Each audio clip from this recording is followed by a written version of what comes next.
अस्सलाम वालेकुम। आज का टॉपिक जो है मैं हिस्ट्री ऑफ कॉन्स्टिट्यूशन के बारे में बात करूंगा। बहुत सारे स्पीचों में, बहुत सारे लेक्चर्स में आप लोग कॉन्स्टिट्यूशन के बारे में, दस्तूर के बारे में, संविधान के बारे में सुनते होंगे और बहुत सारे राइट्स और बहुत सारे आर्टिकल्स के बारे में भी आप लोगों ने सुना होगा। लेकिन ये जो हमारा कॉन्स्टिट्यूशन है जिसके बारे में हम इतना बात करते हैं, हमारा कॉन्स्टिट्यूशन इफेक्ट में कैसे आया, उसके बारे में चंद थोड़ी हिस्टोरिक पॉइंट्स आपके सामने मैं रखना चाहूंगा। तो ये जो कॉन्स्टिट्यूशन है, हमारा कॉन्स्टिट्यूशन इम्प्लीमेंट हुआ, मतलब हमारे मुल्क ने कॉन्स्टिट्यूशन को अडॉप्ट किया 26 जनवरी 1950। उसके बाद से कॉन्स्टिट्यूशन इम्प्लीमेंट हुआ इंडिया में। तो उससे पहले क्या था, ऐसे चंद सवाल थे। उससे पहले इंडिया में क्या चलता था, किस कानून के मुताबिक हमारा मुल्क चल रहा था, ऐसे छोटी हिस्टोरिक चीजें आपके सामने रखूंगा।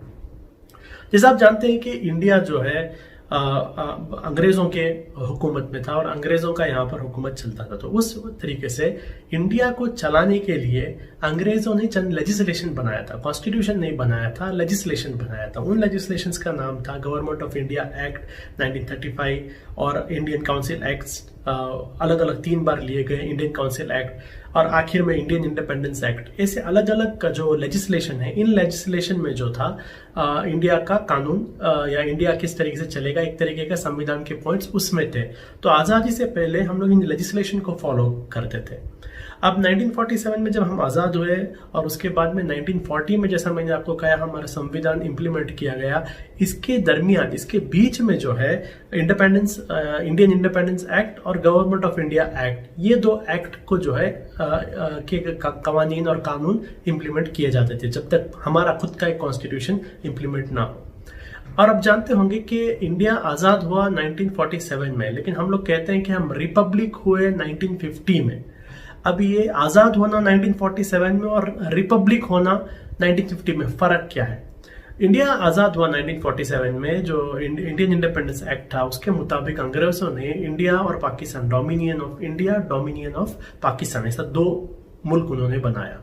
और ये 2 मुल्क में जो है इनके खुद के कॉन्स्टिट्यूशंस नहीं थे दोनों के। तो ये लोग अभी भी ब्रिटिश जो लेजिस्लेशन है उसके मुताबिक चल रहे थे, इसलिए इन्हें डोमिनियन कहते थे और कॉमनवेल्थ के अंडर हम लोग आया करते थे। और उसके साथ जो हमारा एक प्रेसिडेंट नहीं हुआ करते थे, तो हमारा जो है गवर्नर जनरल होते, जो अंग्रेजों ने अपॉइंट किए गवर्नर जनरल होते थे, यानी हम लोग कॉमनवेल्थ को रिपोर्ट करते थे, जो क्वीन के अंडर जो कॉमनवेल्थ आता था उसको।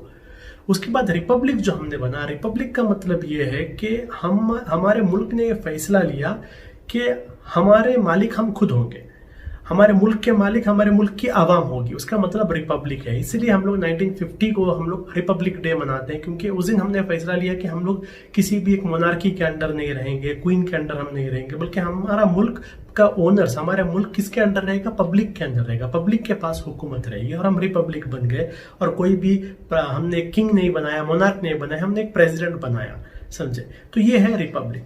अब ये 1947 1950 के बीच में, जैसे मैंने पहले बताया आपको, Indian independence act, government of India act, इसके मुताबिक इंडिया को चलाया जा रहा था। लेकिन इसके बीच में जो है हमारा कॉन्स्टिट्यूशन को इम्प्लीमेंट करने का भी प्रोसेस शुरू हो गया। जैसे आप जानते हैं, कॉन्स्टिट्यूशन को समझने से पहले कॉन्स्टिट्यूशन को किस बॉडी ने अप्रूव किया वो भी समझना जरूरी है। जैसे आप लोग जानते हैं, हमारा पहला लोकसभा 1952 में आया। जब 1952 में पहला लोकसभा आया तो उससे पहले कौन सी बॉडी थी जिसने कॉन्स्टिट्यूशन को अपनाया, ये भी एक सवाल है। तो वो चीज आपके सामने में रखना चाहूंगा। अंग्रेजों ने इंडिया में जो है कॉन्स्टिट्यूएंट असेंबली नाम का एक बॉडी सेटअप किया था। जैसे पार्लियामेंट है, पार्लियामेंट के जैसा ही एक बॉडी था जिसके अंदर दोनों कॉम्बिनेशन थे, यानी इलेक्टेड रिप्रेजेंटेटिव भी थे और उसके साथ साथ उस जमाने में बहुत सारे छोटे छोटे रजवाड़े थे इंडिया के अंदर, उन रजवाड़ों के रिप्रेजेंटेटिव्स भी थे। इन दोनों को मिलाकर जो है पहला यहाँ पर इंडिया में जो है एक कॉन्स्टिट्यूएंट असेंबली बनाया गया। उसके बाद में इस कॉन्स्टिट्यूएंट असेंबली को डिवाइड किया गया, जिसमें इंडिया का कॉन्स्टिट्यूएंट असेंबली अलग हुआ, पाकिस्तान का अलग हुआ। तो ये कॉन्स्टिट्यूएंट असेंबली का हिस्ट्री है। अब ये कॉन्स्टिट्यूएंट असेंबली जो है पहली बार इसका जो सेटअप हुआ अगस्त 1946 में, 1946 में इसका सेटअप हुआ। 9 दिसंबर 1946 को इसका पहला मीटिंग किया गया और ये मीटिंग में जो थे हम देखते हैं 13 दिसंबर में इसका जो सेशन था, उस मीटिंग में ऑब्जेक्टिव रेजोल्यूशन जवाहरलाल नेहरू ने पास किया, एक रेजोल्यूशन पास किया, ऑब्जेक्टिव रेजोल्यूशन। ये ऑब्जेक्टिव रेजोल्यूशन जो है ये पास हुआ और पास होने के बाद आज का हमारा जो कॉन्स्टिट्यूशन है, कॉन्स्टिट्यूशन का जो प्रियम्बल आता है, जो मैं स्क्रीन में आपको दिखा रहा हूं यहाँ पर, ये जो प्रियम्बल है, ये we the people of India जिसकी शुरुआत होती है, ये प्रियम्बल इसी ऑब्जेक्टिव रेजोल्यूशन से बना। यानी जवाहरलाल नेहरू ने जो ऑब्जेक्टिव रेजोल्यूशन पास किया था, उस ऑब्जेक्टिव रेजोल्यूशन को आगे जाके इंडियन कॉन्स्टिट्यूशन का प्रियम्बल बनाया गया।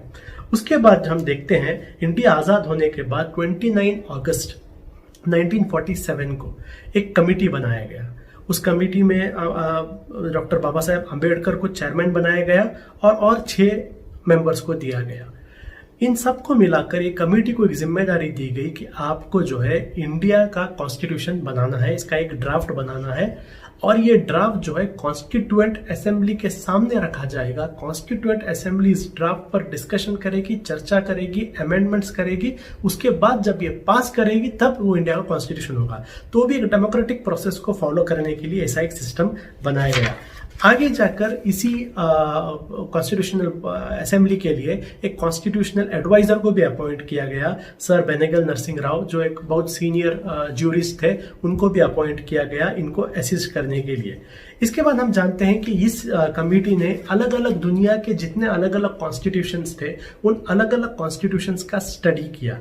इंडिया के जो पुराने एक्ट्स थे, जैसा मैंने आपको बताया, government of India act, Indian independence act, Indian council acts, ये कॉन्स्टिट्यूएंट है, ये सारे चीज़ों को उन्होंने स्टडी किया, इनकॉर्पोरेट किया, और इसका पहला ड्राफ्ट जो है उन्होंने कॉन्स्टिट्यूएंट असेंबली के सामने प्रेजेंट किया। कॉन्स्टिट्यूएंट असेंबली ने इस ड्राफ्ट के ऊपर डिबेट किया। जब ये ड्राफ्ट पहला प्रेजेंट किया गया था, इसमें 243 आर्टिकल्स थे और 13 शेड्यूल्स थे।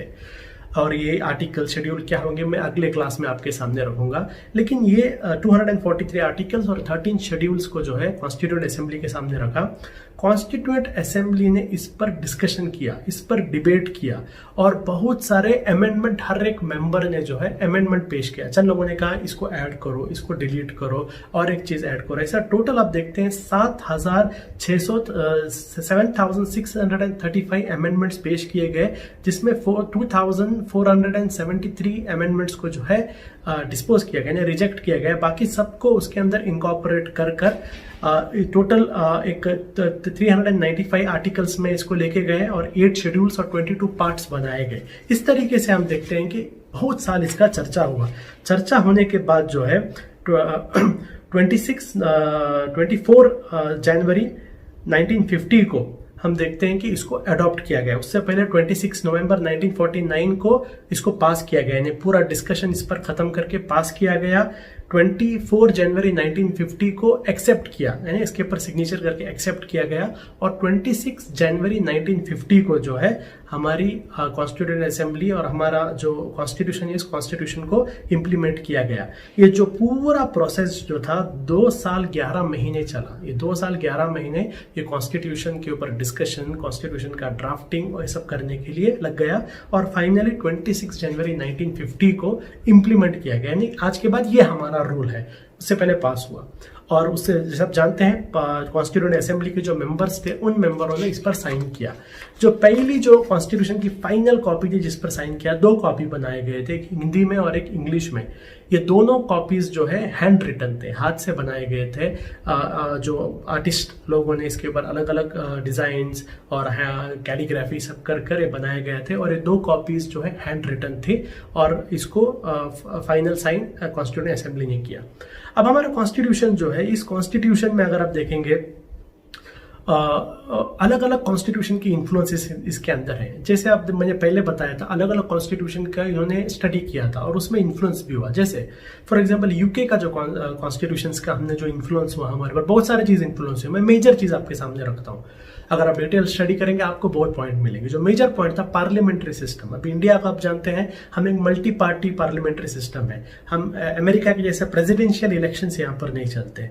यहाँ पर मल्टी पार्टी इलेक्शंस होकर एक प्राइम मिनिस्टर होता है। ये पार्लियामेंट्री सिस्टम जो है ये यूके का मॉडल है। इस मॉडल को हमने यूके के कॉन्स्टिट्यूशन से अडॉप्ट किया। उसके साथ सिंगल सिटीजनशिप, यानी मुल्क के अंदर एक ही तरीके का सिटीजनशिप होगा, अलग अलग टाइप के सिटीजनशिप नहीं होंगे। ये सिंगल सिटीजनशिप का कॉन्सेप्ट भी जो है इंडिया ने यूके कॉन्स्टिट्यूशन से अडॉप्ट किया। उसके तरीके से यूएस कॉन्स्टिट्यूशन को भी स्टडी किया गया। यूएस कॉन्स्टिट्यूशन में जो राइट्स हैं, यानी right to freedom, right to expression, इन चीजों के बारे में जो है यूएस कॉन्स्टिट्यूशन से अडॉप्ट किए गए। वहां के कॉन्स्टिट्यूशन से बहुत सारे पॉइंट्स लिए गए, उसके साथ सेपरेशन ऑफ पावर, अलग अलग बॉडीज को पावर्स क्या रहेंगे, उनके ताकत क्या रहेंगे, इंडिपेंडेंट जुडिशरी किस तरीके से होना है, लेजिस्लेचर का पावर क्या, एग्जीक्यूटिव का पावर क्या, जुडिशरी का पावर क्या, ये पूरा डेफिनेशन का ज्यादा इन्फ्लुएंस यूएस कॉन्स्टिट्यूशन से हुआ। और एक इंपॉर्टेंट चीज जो दूसरे कॉन्स्टिट्यूशन से लिया गया वो कनाडा के कॉन्स्टिट्यूशन से लिया गया, उसको कहते हैं quasi federal system. Federal system का मतलब आप लोग जानते हैं, इंडिया में स्टेट्स भी बहुत इंपॉर्टेंट है, सिर्फ एक सेंट्रल गवर्नमेंट नहीं है, स्टेट भी बहुत इंपॉर्टेंट है और स्टेट्स के पास भी बहुत पावर रहते हैं, लेकिन कंप्लीट पावर नहीं रहते हैं। जैसे आप फॉर एग्जांपल अमेरिका के अंदर देखेंगे, जो सेंट्रल गवर्नमेंट है, सेंट्रल गवर्नमेंट के पास चंद इंपॉर्टेंट पोर्टफोलियोज होते हैं, जैसे डिफेंस उनके पास होगा, या कम्युनिकेशन, या फिर फॉरेन अफेयर्स, ये पूरा आप देखते हैं सेंट्रल के पास होता है। फिर स्टेट को बहुत पावर्स होते हैं अमेरिका के अंदर, वो स्टेट बहुत सारे इंटरनल सारे कवानीन स्टेट्स में वो लोग चलाते हैं। इंडिया के अंदर अगर आप देखेंगे ऐसा नहीं है, स्टेट्स को पावर है, एकदम ज्यादा भी नहीं है और दूसरे कंट्रीज के ऐसा एकदम कम भी नहीं है, एक बैलेंस स्टेट में हम लोग कहें। सेंटर को स्ट्रांग बनाया गया इंडिया के अंदर, हमारा इंडिया में सेंटर स्ट्रांग ही है, सेंटर को स्ट्रांग बनाया गया, स्टेट का भी कंप्लीट पावर नहीं लिया गया, उनको थोड़े पावर्स दिए गए, बहुत सारे फैसले स्टेट्स में वो लोग लेजिस्लेट कर सकते हैं चीजें को। तो ये जो क्वाजी फेडरलिज्म है ये कनाडा से अडॉप्ट किया गया। उसी तरीके से आप जानते हैं हमारे मुल्क में प्लानिंग कमीशन नाम का एक कमीशन हुआ करता, जो मुल्क के इकोनॉमिकल डेवलपमेंट की प्लानिंग में बहुत अहम रोल प्ले किया करता था। अभी नरेंद्र मोदी गवर्नमेंट आने से पहले तक यही चल रहा था। ये प्लानिंग कमीशन जो है ये रशिया के कॉन्स्टिट्यूशन से अडॉप्ट किया गया था। तो इस तरीके से अलग अलग कॉन्स्टिट्यूशंस को स्टडी करके उनमें जो अच्छी चीजें वो चीजों को लाया गया। और इंडिया का कॉन्स्टिट्यूशन जो है ये दुनिया का सबसे लंबा चलने वाला एक सोवरेन मुल्क का कॉन्स्टिट्यूशन है।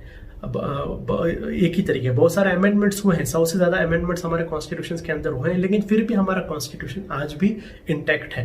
मैं कॉन्स्टिट्यूशन के बारे में चंद और बातें आगे डिटेल में आपके सामने बताऊंगा, जैसे आर्टिकल क्या होता है, शेड्यूल क्या होता है, पार्ट क्या होता है, डायरेक्टिव प्रिंसिपल्स क्या होता है, वो आगे बताऊंगा। लेकिन ये आज मैंने आपके सामने वेरी बेसिक हमारा कॉन्स्टिट्यूशन कैसे बनाया गया वो पॉइंट आपके सामने मैंने रखा। उम्मीद करता हूँ इसमें चंद अहम पॉइंट्स आपको मिले होंगे। आगे क्लासेस में और डिटेल इंशाल्लाह इसके बारे में बात रहेंगे। शुक्रिया।